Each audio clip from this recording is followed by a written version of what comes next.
la segunda parte del Principio y Fundamento, leyendo el texto, comentándolo, sobre el fin del hombre y de las criaturas. En la meditación precedente habíamos visto cómo San Ignacio hablaba de que el hombre había sido creado por Dios y para Dios. Y sobre todo nos habíamos detenido en la noción de Dios, porque lamentablemente así es el ambiente en que vivimos de hace mucho tiempo. El ateísmo ha penetrado en diversas partes de nuestra sociedad, y podemos decir también de nuestras familias y de nosotros mismos. Entonces, para tener una noción clara de lo que Dios es, no de lo que se dice o lo que opinan, sino lo que Dios es, nos tenemos que dejar guiar por Jesucristo y hacer esa especie de rompecabezas que habíamos dicho, de reconstruir la imagen verdadera de Dios a través de una purificación de nuestro modo de pensar, para que también después en nuestro modo de actuar eso tenga sus consecuencias. Habíamos dicho también que de acuerdo a la noción de Dios que uno tiene, así también va a ser la noción del hombre. Entonces, así como es el creador, si Dios creó al hombre a su imagen, entonces hay una estrecha relación entre lo que nosotros pensamos sobre Dios y lo que el hombre es en sí mismo y lo que pensamos sobre el hombre también. Acá vemos entonces en los ejercicios espirituales números 23 cómo San Ignacio describe el fin del hombre. El hombre es creado para alabar, hacer reverencia y servir a Dios nuestro Señor, y mediante eso salvar su alma. Entonces, es creado, indica entonces el origen. Dios saca al hombre, al menos en su alma espiritual, de la nada. Y tiene una finalidad para alabar, hacer reverencia y servir a Dios nuestro Señor. Y si hace eso, es decir, si alaba, hace reverencia y sirve a Dios nuestro Señor, durante el peregrinar terreno se alcanza la salvación del alma. Y por supuesto, después de la resurrección también del cuerpo. El otro texto que vamos a ver se refiere al fin de las criaturas, es decir, para qué Dios creó las demás cosas.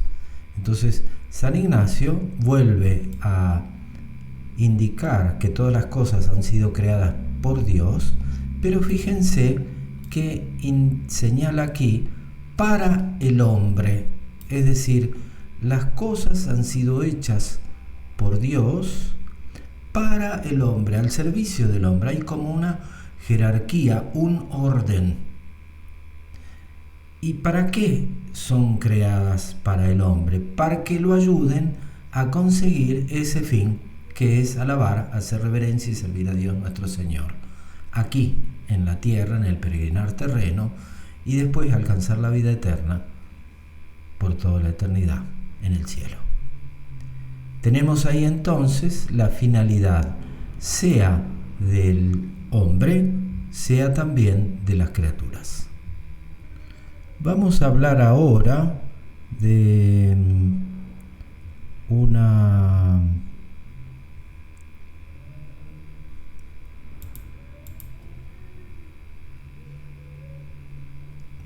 un elemento importante que tenemos que tener en cuenta, y es precisamente el Concilio Vaticano II, y sobre todo lo que nos dice en su documento Gaudium et Spes. Vamos a remontarnos un poquito al Los documentos del Vaticano II, ustedes saben, 1962-1965 más o menos tuvo lugar la redacción y la preparación de los textos del concilio, que después se publicaron. Nos dan también, sobre todo hay como dos documentos. Uno es la Lumen Gentium, que es la Iglesia en el mundo actual, y la Constitución Pastoral Gaudium et Spes. Entonces, la Lumen Gentium es importantísima porque es como el tratado dogmático, la Constitución dogmática, donde se explica cuál es la naturaleza de la Iglesia y su función. Pero el documento que vamos a leer, brevísimos textos, la Gaudium et Spes que se llama, manifiesta la actitud o lo que la Iglesia puede ofrecer al mundo moderno. Normalmente se pone esta sigla, Gaudium et Spes, gozo y esperanza, y vamos directamente a leer el primer texto. ¿Por qué hacemos esto? Precisamente porque uno puede decir, bueno, San Ignacio habló del fin del hombre, pero hace ya muchos siglos, ahora quizás, bueno, sí, hay algún cambio. Es decir, hay cambio en el lenguaje, hay cambio en el modo de expresar, pero fíjense, y es lo que quiero que leamos juntos, que veamos juntos, cómo en el Vaticano II se dicen las mismas verdades, sobre todo fundamentales, sobre el hombre.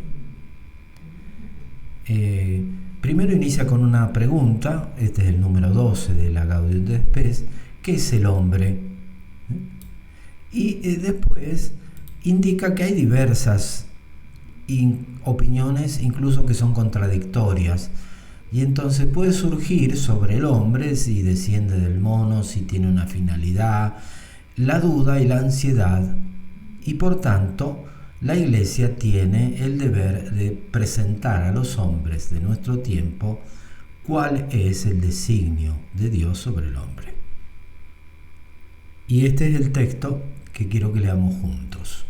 La Biblia nos enseña que el hombre ha sido creado a imagen de Dios. Y explica en el renglón siguiente en qué consiste el ser imagen de Dios. No es simplemente que Dios es espíritu y nosotros tenemos un alma espiritual, sino que basado en eso, que tenemos un alma espiritual, tenemos una capacidad de conocer y amar a Dios. Entonces, aquí se nos da una idea clara que Dios tiene inteligencia y voluntad, es decir, se conoce y se ama. Y que el hombre fue creado a imagen de Dios con esa capacidad para conocer y amar a su Creador. Y respecto de la creación, fíjense lo que dice el resto de la creación. Por Dios ha sido constituido Señor de la entera creación visible para gobernarla y usarla glorificando a Dios.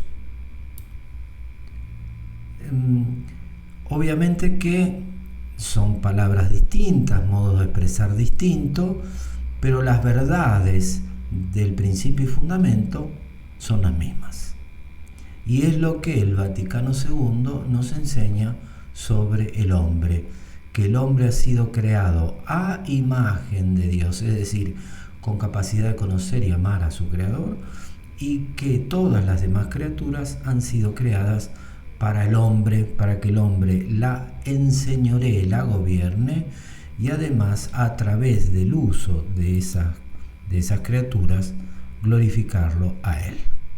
Veamos ahora otro texto en el cual el Vaticano II, sobre todo el documento que estamos analizando, Gaudium et Spes, habla del hombre, del fin del hombre como tal. Y dice esto: aleccionada la Iglesia por la revelación divina, es decir, por aquello que Dios le ha revelado a través de la Biblia y a través también de la tradición oral, porque Jesús no escribió ningún libro. Los apóstoles, antes de escribir los evangelios o sus cartas, transmitieron oralmente lo que Jesucristo le había enseñado. Entonces la revelación divina la tenemos en estas dos fuentes, que son la Biblia y la tradición oral, que después se plasmó por escrito, de tal manera que primero fue la tradición oral y después el texto escrito de lo que Dios ha revelado.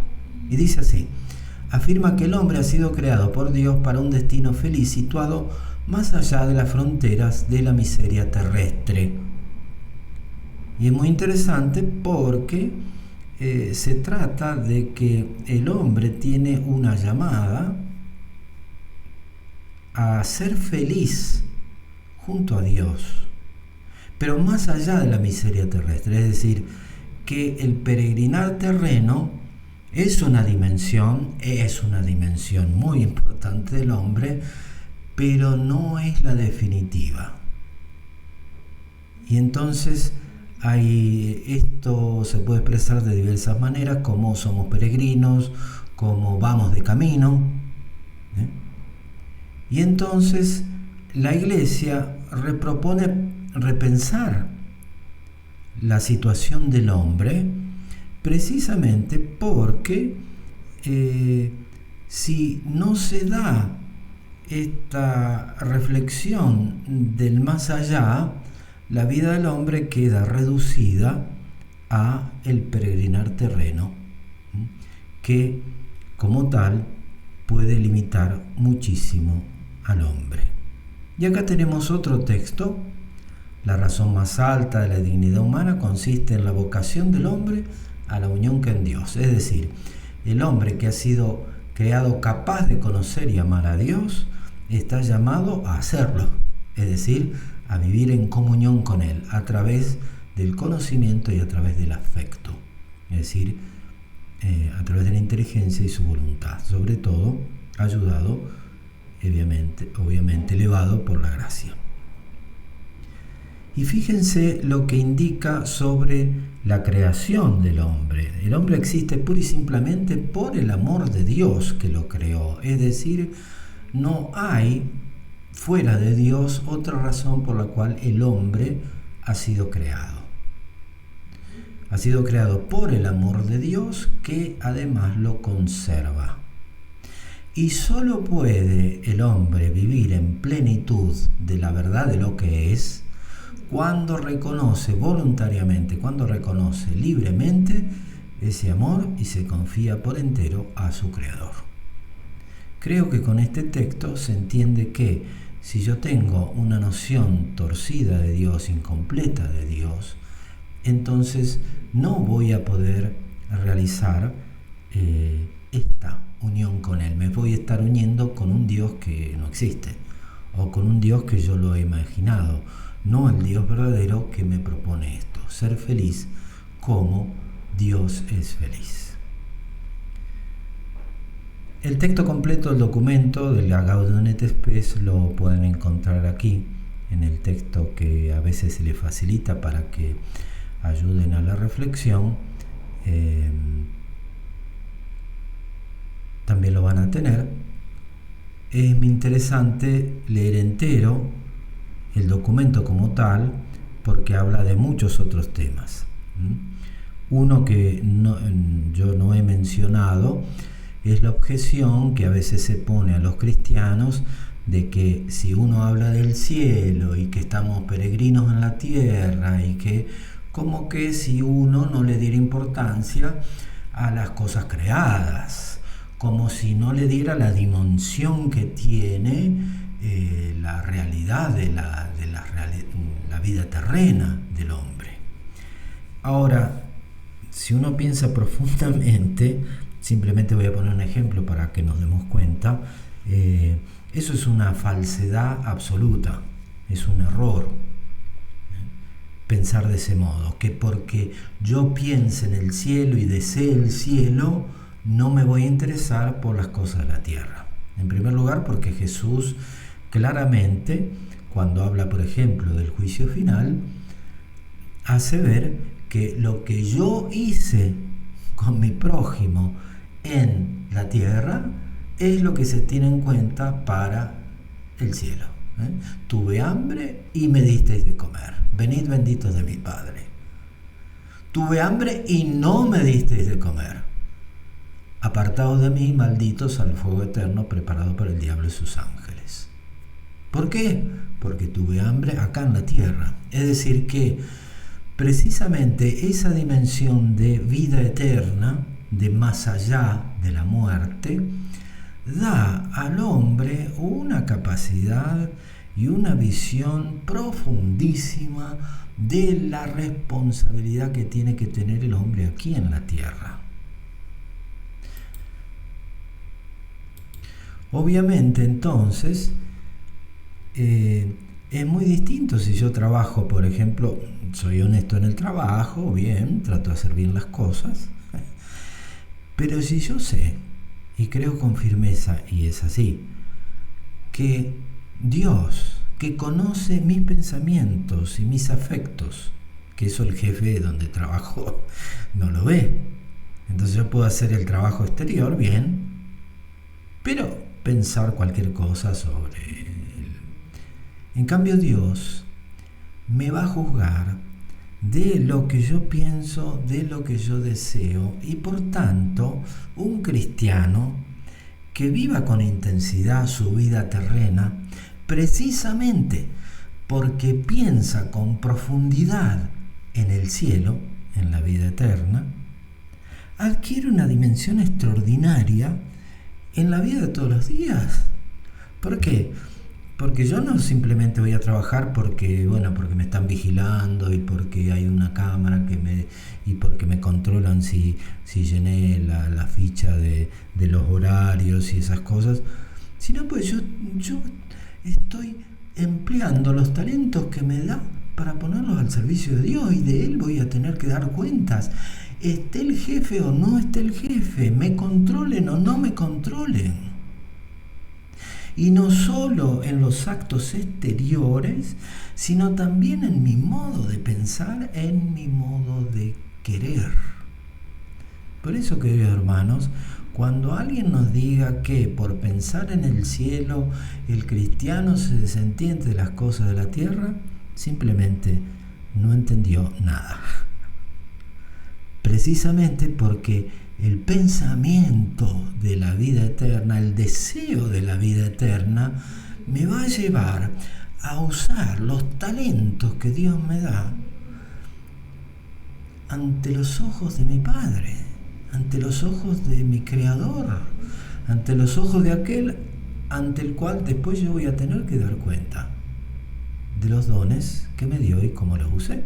La parábola de los talentos, como ya en algún momento podemos meditar para entender estas verdades. De tal manera que esa objeción o esa visión de que por pensar en la vida eterna el hombre entonces no va a preocuparse por las realidades terrenas es falsa, totalmente falsa. Y precisamente aquellos que nos proponen preocuparnos solo de las realidades terrenas están cortando al hombre por la mitad. Lo están reduciendo a un instrumento de un poder económico o político y listo. Y por eso no quieren que uno piense en el cielo, porque entonces las cosas cambian totalmente. Quisiera ahora continuar con la presentación del compendio del catecismo de la Iglesia. ¿Y por qué un poquito eso? Ustedes saben que a lo largo de la historia de la Iglesia siempre se ha dado que después de un gran concilio, por ejemplo cuando la Iglesia tuvo que enfrentar el problema del protestantismo, de Lutero y de todos aquellos que lo siguieron, la Iglesia tuvo que reflexionar sobre sí misma y también tomar algunas medidas precisamente para que la vida de la Iglesia fuese más acorde con el Evangelio. Así. Ahora, Cuando se realizó el Concilio de Trento, después, como para aplicar eso en la catequesis y en la vida concreta de las personas, se facilitó a los párrocos un catecismo que se llamó el Catecismo Romano. Y esto lo hizo San Pío V, un gran santo. Y que fue, digamos así, el catecismo que ayudó a los párrocos a enseñar la doctrina de la Iglesia en toda su amplitud y en toda su riqueza. Es muy interesante en ese sentido. En el Vaticano I, que no pudo terminarse el texto del Concilio Vaticano I, porque hubo algunas secciones y después se interrumpió de modo violento, Victorio Emanuel II y toda la historia que creo que ustedes saben, no se pudo terminar, pero se dio como una especie del catecismo del Vaticano I, fue aquel que publicó y enseñó sobre todo San Pío X, que se llamó el Catecismo Mayor, que era un catecismo que seguía la estructura del catecismo romano, es decir, explicando la fe, los sacramentos, la oración y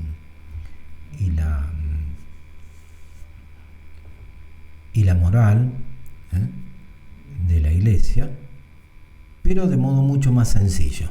Y entonces fue un catecismo no para los párrocos, sino para los fieles, digamos así, que fue el Catecismo Mayor de San Pío X, que también es conocido.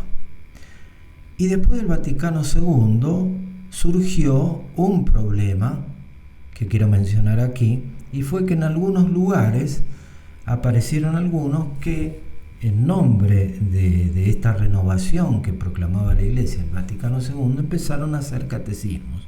Uno de ellos fue lo que se llamó el catecismo holandés, o el catecismo para adultos, que fue traducido en diversas lenguas, todo eso, pero tuvo una gran dificultad y tuvo Pablo VI tuvo que intervenir y crear una comisión de cardenales, precisamente porque no reflejaba las enseñanzas de la Iglesia. Y entonces, cuando se realizó un sínodo de obispos, le pidieron al Papa hacer algo como una especie de catecismo del Vaticano II. Y fue lo que Juan Pablo II hizo con el Catecismo de la Iglesia Católica, que fue publicado en 1992 y después como presentado de nuevo en 1993. Pero en el texto del Vaticano, del Catecismo de la Iglesia Católica, se hace mención de que lo hace no porque, digamos así, se le ocurre simplemente para pasar la ida al paso de algún problema, sino usando la autoridad apostólica, es decir, de confirmar a los hombres en la fe, como se dice, dice Jesús, prometiéndole su asistencia a Pedro. Yo he rogado por ti para que tu fe no desfallezca, y una vez convertido, confirma a tus hermanos. Entonces, el Catecismo de la Iglesia Católica, publicado por Juan Pablo II, se puede decir que es el Catecismo del Vaticano II. Y en él es dado para que le sirva de texto de referencia seguro y auténtico en la enseñanza de la doctrina católica, pero menciona pastores y fieles, es decir, si el catecismo romano era para los párrocos y el catecismo mayor de San Pío X era para los fieles, aquí implica a ambos, es decir, pastores, obispos, párrocos, fieles. Le pide y le exhorta Juan Pablo II a que reciban el catecismo con espíritu de comunión y lo utilicen para su misión de anunciar la fe y llamar a la vida evangélica. Este catecismo les he dado para que sirva de texto de referencia seguro y auténtico en la enseñanza de la doctrina católica y particularmente para la composición de los catecismos locales. Entonces, la importancia que le da Juan Pablo II a este catecismo queda muy clara. Repetimos entonces, el catecismo de la Iglesia Católica es el catecismo del Vaticano II y Juan Pablo II quería que se usara como guía de los catecismos locales.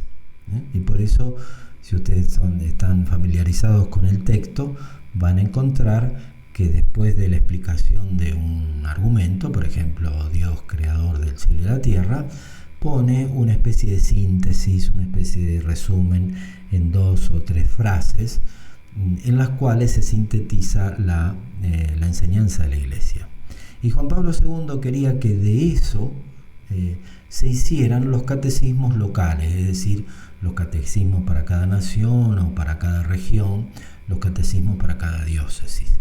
El problema fue que pasaba el tiempo, esto salió en 1993, llegó el 2002 más o menos, y se había hecho muy poco respecto a eso, y entonces hubo un diálogo, lo resumo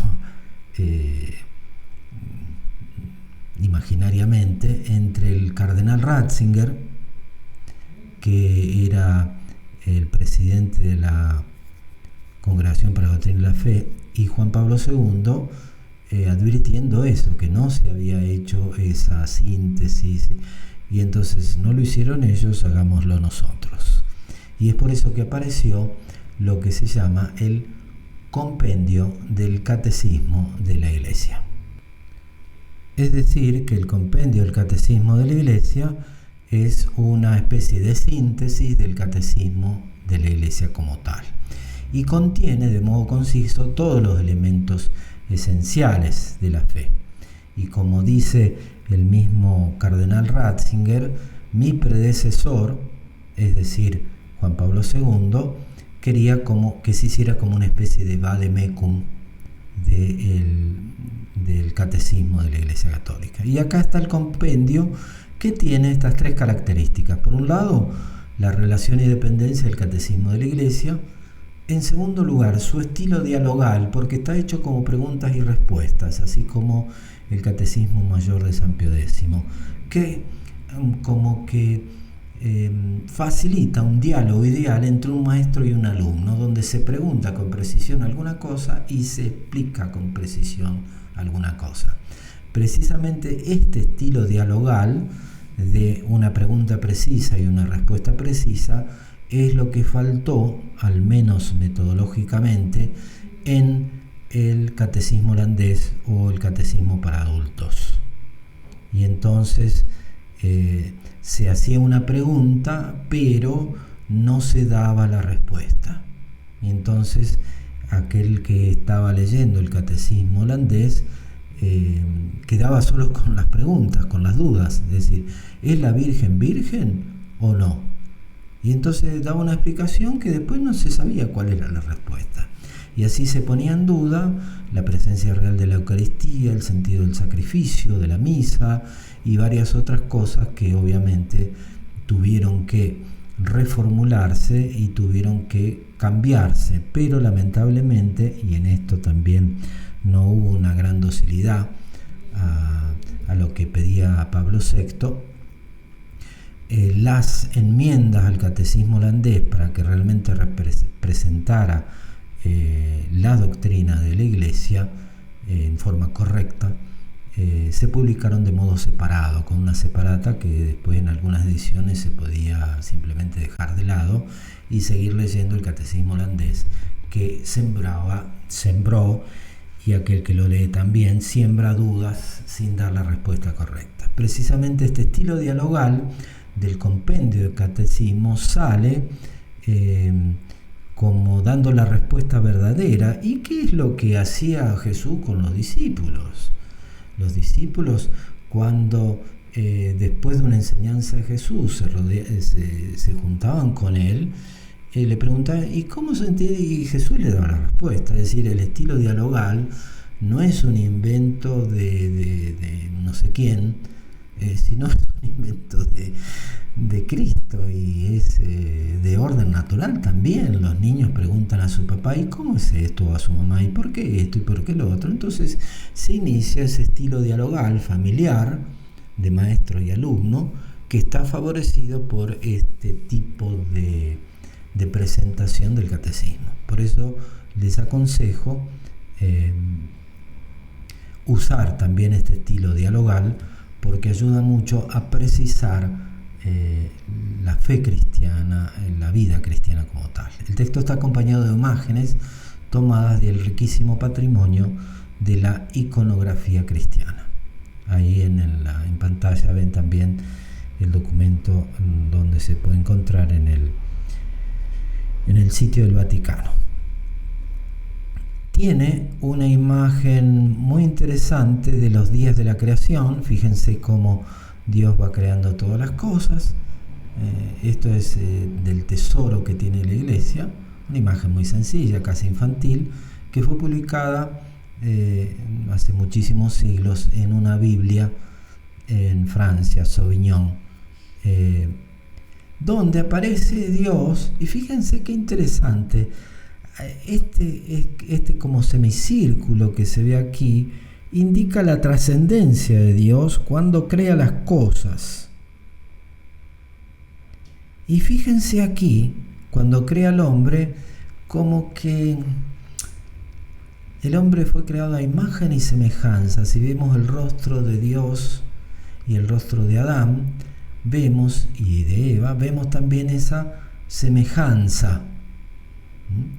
Pero también vemos cómo la trascendencia, la distancia infinita de Dios, como que desaparece, porque quiere con el hombre iniciar una comunión muy especial, que no tiene con las demás criaturas. Y me parece que en ese sentido las imágenes nos dan una idea más clara de lo que eso significa. Vamos a ver, no vamos a leer muchos textos, sino pocos, los tienen ahí en pantalla, algunas preguntas y respuestas sobre el hombre y el fin del hombre. ¿De qué manera el cuerpo y el alma del hombre forman una unidad? La persona humana es al mismo tiempo un ser corporal y espiritual. En el hombre, el espíritu y la materia forman una única naturaleza. Y después dice, ¿quién da el alma al hombre? El alma espiritual no viene de los progenitores. Es decir, nuestra alma no es un pedazo del alma de mi padre y de mi madre. Sí, mi cuerpo, porque tiene las características de ello, pero no mi alma, porque el alma de ustedes, el alma mía, ha sido creada directamente por Dios. Y entonces acá se explica el principio y fundamento, que el hombre es creado por Dios, pero es creado de modo especial. Tiene un alma espiritual que es también inmortal, y que al separarse del cuerpo en el momento de la muerte no perece, se unirá de nuevo al cuerpo en el momento de la resurrección final. Entonces se nos enseña aquí algo sobre la naturaleza del hombre. El hombre es creado como un ser corpóreo espiritual, y su alma, creada en el orden espiritual, tiene esa capacidad que no tienen los otros animales de conocer y amar a Dios. ¿Por qué? Porque es espíritu. Y entonces el espíritu no está limitado por la materia. El alma del hombre no es material. Anima la materia, forma el cuerpo, pero no es material. Supera totalmente la materia. Pongamos un ejemplo para quizás hacerlo más claro. Uno puede tocar una parte de su cuerpo con otra. Por ejemplo, puedo tocar este dedo con este otro. ¿Y por qué es material? Pero la materia no puede tocarse a sí misma. Es decir, yo no puedo tocar este dedo con este dedo.